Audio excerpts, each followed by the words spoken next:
All right, so hi everybody, Dustin Kidd with Pro-Tac Resources. I am here today at the Willow Slough Shooting Range in Northwest Indiana near Morocco.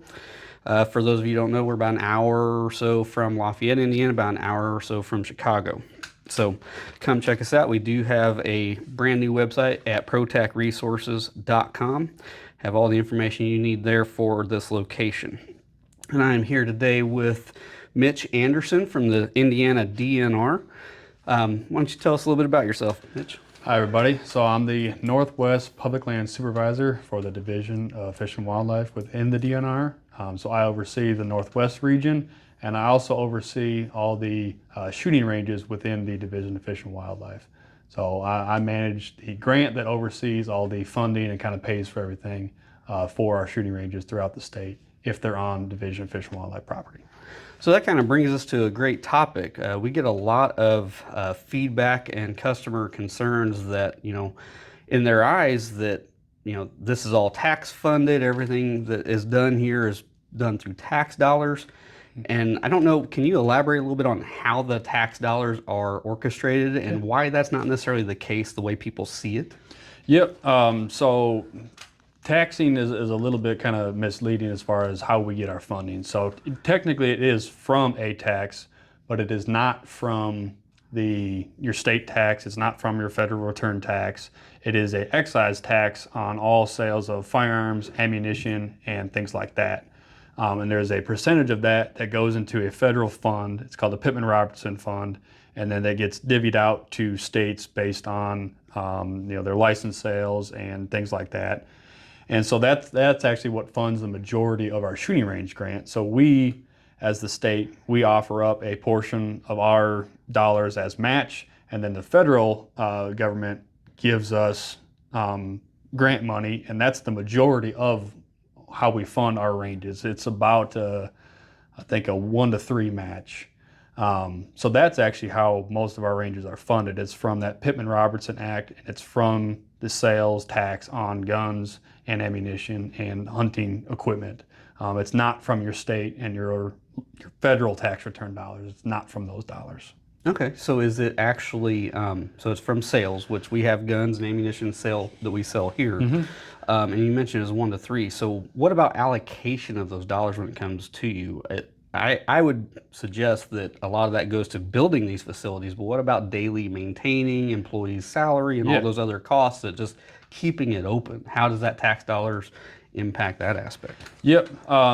So like I said, none of your state return or your federal return tax dollars come to that. All of the money that we're pulling from that, our match money, that's from our license sales when we sell fishing and hunting and trapping license. Okay. That's where our match dollars comes from, and from when vendor money. So on the grant, when we submit it to the federal government, a lot of our program income that we report to them comes from our 5 shooting range facilities that gather income. So our modern ranges. So we have this one here at Willow Slough. We have Kingsbury Fish and Wildlife Area. We have J.E. Roush Fish and Wildlife Area. We have Atterbury Fish and Wildlife Area and Deer Creek Fish and Wildlife Area. Those are the 5 modern ranges that have baffling all the way down where no bullet can escape. So none of our primitive ranges charge. So it's just those 5. And that program income is what we use. Between that and some license fund dollars is what we use to match that federal money. So there's actually no state taxpayer money that comes to fund us. And then as far as what we pay for here with that money, most of it is salary and then upkeep. So whether it's lumber for the targets or the benches, or just if electrical things are going out, the AC goes out, smaller stuff like that. That's what about 80% of that money actually covers. The other 20% is if we have any kind of larger projects. We can't afford really large scale projects. So like if we just did a renovation over at Jasper Pulaski, and that actually came off of a different grant, and that was called a range renovation grant. And that is a different pool of money. So the normal shooting range grant that I oversee cannot afford to pay for things of that scale. It's generally for smaller projects and things like that, and just kind of maintaining the day-to-day facilities that we have in place and paying for salary. Right, right. And I see the same thing here with the facilities. So for those of you who don't know, we contract with the DNR to essentially lease these facilities. So that is an additional income source for you guys as a DNR as part of that dollar match, it sounds like? Yes, yep. So it gets used as program income. That's how we list it when we apply for the grant. And then also then it's taking off of the grant some salary, because then we're not paying an employee to run this range. Exactly. You guys are essentially leasing it from us. Right. So it's income, and then we're saving salary time. So then another aspect of that, where we, as a contractor and providing the service, partnering with the DNR, we're actually generating some additional revenue for you guys in sense of firearm sales and the tax dollars from that, because as a government entity, you're not able to get an FFL and do those sales. Correct? Yep. And like we talked about earlier, in a roundabout way, that is going back into it, because that sales tax on the sale of firearms and guns eventually comes back around to us in that way. So yeah, it is kind of a double dip, if you will. Yeah. So kind of a little bit more directly, you kind of already mentioned the salary aspect, and we see that here too. You know, my biggest cost as an operator for you guys is our salary. I try to pay my guys respectively well, competitively with, you know, other big box stores, even though, you know, we're not a big box store. We don't take in the revenue that they do by any means. I don't even pay myself a salary yet, so you know, we're not swimming in the money as people would like to believe. But you know, all of our profit actually gets dumped right back into the facilities, whether it be, generally it's mostly inventory. We try to grow our inventory as much as we can. It's been a little bit slow here this last year or so, but you know, with that being said, you know, salaries, we're taking that off the books for you guys, and we're taking that on. So it's actually, is that enough? Is it fair to say that it's actually a tax dollar savings for the state of Indiana and taxpayers? Because now that is coming through us as opposed to with you guys, or? It's not a tax dollar saving, because we're not taking tax dollars from Hoosiers, but it allows us to use that federal Pittman-Robertson money in other ways on the property, whether it's this property specifically or throughout the state. It allows us to essentially use that money elsewhere, or use it on a different range. We just had a range that had an issue with one of their backstops collapsing, so it would allow us to potentially pay for that repair, things like that. So the money that we're saving there, then we can, you know, either pay salary at another range, or pay for a project at another range, or that kind of thing. So again, we're not taking taxpayer money. It's just that federal money, and then our license dollars from fishing, hunting, and trapping license sales. So it sounds like you've kind of alluded to some of this already, but in partnering with a small business such as Pro-Tac Resources, sounds like there's a lot of benefits that provides by doing that, whether it be providing it to you guys or providing it to the local community and taxpayers. You want to speak a little bit about kind of a collection of all those benefits, what those benefits might be by utilizing a contractor such as us? It allows us a little bit more, I would say, flexibility that you guys have that we don't. You know, you brought up the sales that you guys are able to run through here at our facilities that are not run through a vendor. One of those locations, it is strictly, the only thing we sell is just the hour at the range. That's the only thing that you could purchase there, is just the time at the range.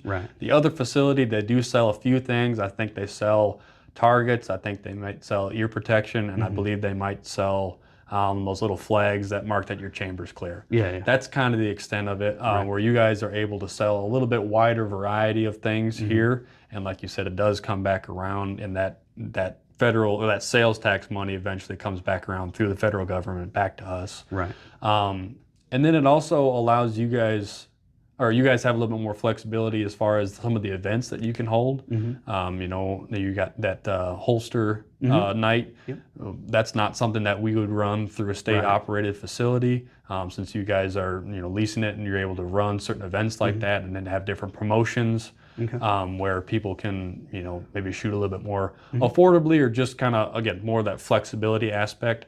So that's kind of the benefit that, you know, you guys directly provide to customers. But then again, what we talked about earlier, by saving some of that money, we're able to use it elsewhere, and it kind of allows us to be a little bit more flexible on, instead of paying staff at every single range, then maybe we can do a couple projects here or there, or maintain fixes that come up.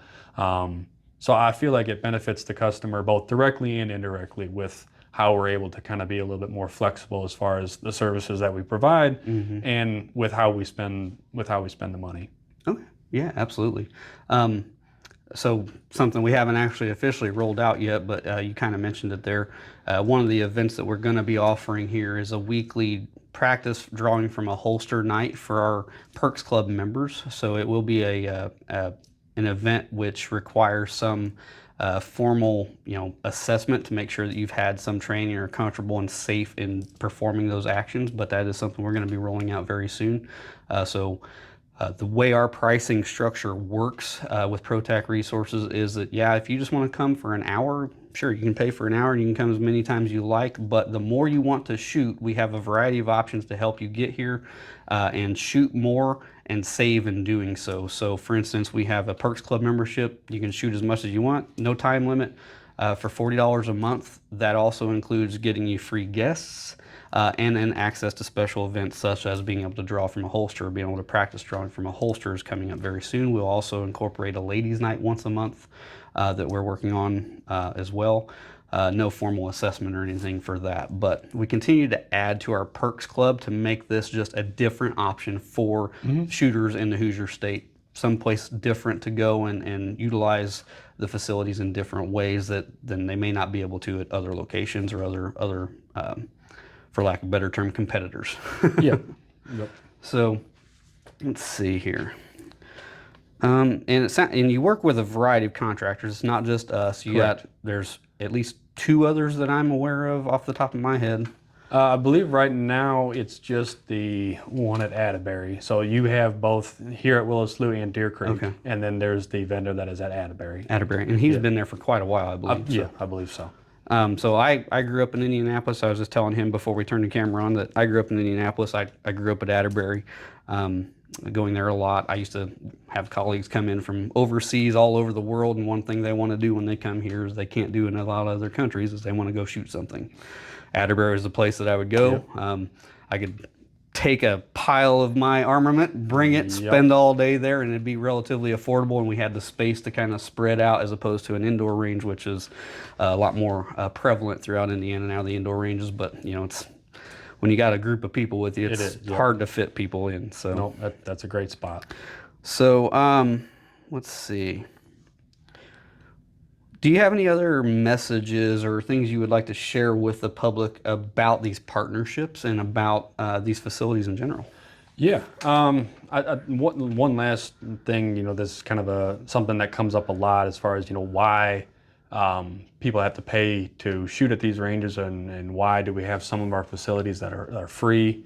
So these ranges are... Sorry to interrupt, but they're not actually free, right? They do have like a daily fee maybe, or... At our primitive ranges, they're totally free. Now that's the primitive one is where it's just a backstop, nothing else in the area, right? Yep. So their earthen berms separate the yardages. So you might have like a 25, a 50, a 100, a 200, and there's simply an earthen berm between each one, and then there's an earthen berm backstop with a bullet or a ricochet catcher. But there's no baffling. You can see clear skies all the way down. So those facilities are free. But the reason that these ranges, there's a charge associated with them is just the cost to run this facility. You can see all the niceties that this facility has. You got the PA system, you've got the safety lights, you've got just the infrastructure that's here, the electric bill, the heating bill. We don't have that at most of our primitive ranges. There might be a RSO, range safety officer shack or something along those lines. But for the most part, there's not a lot of infrastructure there. There's not a lot of costs involved with running it. So that's why there is a cost at these facilities. We try to keep it low. Our vendor-run facilities, it's the same thing. It's not an incredibly high cost. It's relatively low. That's the main reason why those ranges are free and these ranges have a cost associated with them. It's not because we're trying to gouge people or we're trying to get more money back from them. We're trying to provide a safe, family-friendly facility where people can come in, they can recreate, they can sight in their guns, they can Yeah, shoot them for home absolutely. defense or skeet or trap, whatever it is. That's the goal of these ranges, is to provide that space and at an affordable or free of charge. And then you mentioned the partnership, and so far it's been a very nice partnership. It's worked out well for both sides. It's hopefully benefiting you guys as well as it's been benefiting us. And I know of the couple ranges that are not run through a vendor. I know they're interested in potentially trying to find one going forward. Sometimes it's just hard to find someone who is willing to run the range. It takes a lot of time commitment, and it takes just a lot of work to make these ranges run, and to be here all day. And it takes a special person to actually manage the range the way that it should. And that's another difference between these ranges and those primitive ranges. The range safety officer that is here can see everyone on the line at all times. Right. At those primitive ranges, each range is essentially Its own. its own entity. And if I'm shooting next to you at the 25, we can call a ceasefire and go down and change targets and come back individually. Right. Here, you have one person who's watching everything, and you call a ceasefire every 15 minutes or whatever it is. So again, there's a lot more demand on the person who's in this chair versus at those ranges. It's a little bit more kind of relaxed setting. But no, it's been a very nice partnership so far. It allows us to not have to run these facilities and to potentially use that money elsewhere on other ranges, or to even upkeep this range when things fail. But I know going forward that those properties are potentially interested in finding a vendor or a leasee to run those ranges. So I would say it's been nothing but positive so far. Okay. Yeah, and like I said, I wanted to kind of have this sit down with you to kind of cover some of that, because we hear that feedback too. People, why isn't it free and all this? And it's like, well, the tax dollars don't really work the way you think they do. No. And that's just why I wanted to elaborate on. Yeah. It's just, people look at us and they think that, we're the local Walmart. We don't take in that much money. If you look at the numbers, correct me if I'm wrong, but if I look at the numbers from like when we took this facility over, and I take the $4 or $5 a day that was charged by the customers, it wasn't even enough to cover the employees' cost for out there. You're two guys manning the facility. So no. Basically we're just making sure that that's not, we're taking in enough to make sure that that's not a tax burden on the tax dollars that you guys do have. So it's still a further benefit. Yes, it comes out of people's pockets, but we try to provide the value elsewhere. Yeah. So additional retail items or whatever. Exactly. So. It's just, like you said, additional retail, different events, things like that. I think it's more than worth that extra $2 an hour you're talking versus the ranges that we run versus the ranges that is run by a vendor. Right. It's $2 an hour difference, and for the services that you guys provide, with the opportunities that are a little bit different that you guys provide, that's a pretty reasonable difference. Right. I can't speak to all the vendors, but at least as far as Pro-Tac Resources is concerned, we donated, I want to say, around $4,000 last year to local communities, sponsoring local little leagues, school supplies for local schools. So we're giving a lot of that money back to the community when we can. When times are slow, we can't necessarily do that, but we're not technically a non-profit. We're not a formal non-profit or anything, but we do try to give back to the community that comes and utilizes these facilities, because we want to have that relationship with them, just like what we have with you guys. And we want to keep the place clean and organized for them. And like you said, make it a welcoming environment. I started shooting very young at the age of 5, and I want this to be an environment that somebody else can bring their kids in that same environment. And you mentioned, having somebody here and be able to see across both lanes. That's really what these sites are all about. This makes it a very safe environment for brand new first-time shooters, somebody that's never held a gun before. A lot of my guys, they love getting out there and helping first-time shooters just understand how they need to safely handle the firearms, or whatever the case is. That's really the enjoyable part of the job, being here in this seat. Yes. So I miss doing that. I can't do it every day, but my guys enjoy that aspect of it too. So, but it's definitely an enjoyable location, enjoyable job. These sites are very well maintained, very well constructed. So, and then anybody has any concerns or anything, they usually reach out to us through Facebook or one of our social media platforms, and I talk to my guys and make sure it gets taken care of right away, even if I'm not physically here every day, because I can't be in 4 places at once. But, yeah, we're happy to take care of it, and we enjoy doing it. We just are trying to make this place as good as we can and provide a little bit different options than what, a lot of other places might have. So, we definitely appreciate what you guys are doing, and we hope to continue partnering with you going forward. Absolutely. So, well, I won't take up any more of your time. I just, like I said, I wanted to get kind of some of that myth dispelled here around tax dollars and try to help people understand, where that money is going. I don't know about you, but I don't want to work for free. I don't want my guys to work for free. So, and that's about, I want to say 60% of our revenue is all in their salaries, making sure they're here to take care of what they need to take care of. No, you gotta pay to have good help. Right. So, absolutely.